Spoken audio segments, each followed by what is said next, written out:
East Timor's government is deciding whether to ban contraceptives for all but married couples. A draft policy before the new government would force unmarried women and girls to use only natural methods, which increases the risk of an unwanted pregnancy. And in a country with very high rates of teenage pregnancy, women's groups are alarmed at the potential social impacts if the policy is adopted. Anne Barker reports. Anyone who's visited East Timor knows it's a land of children. Almost 45% of the population is under the age of 14.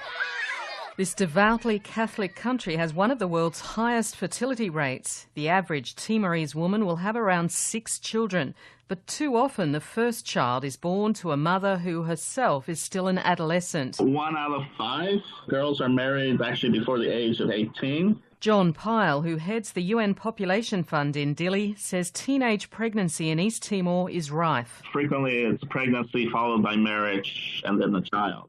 And that seems to be much more of the issue rather than marriage than pregnant and child. So it's cause for alarm among women's groups and the UN that the Timorese government is now debating a new family planning policy that would effectively ban contraceptives to all but married couples.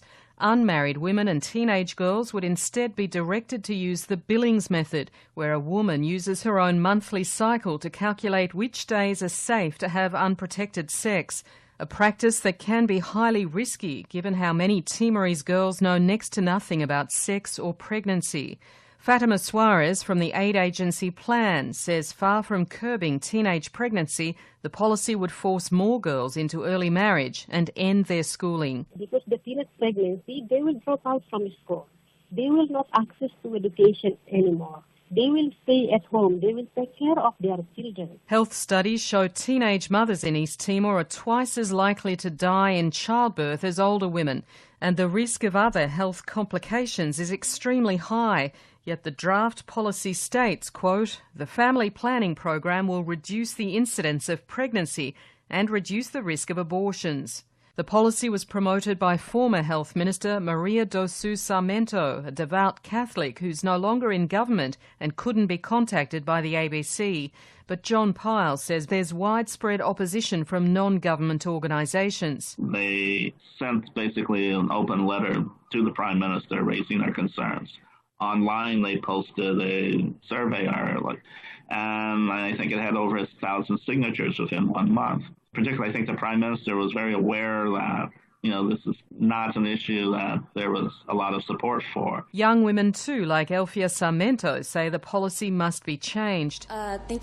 Young people should have access to contraception, she says, because they're the most affected and have the biggest problems if they fall pregnant. The ABC sought a comment from the Timorese government, but there was no response.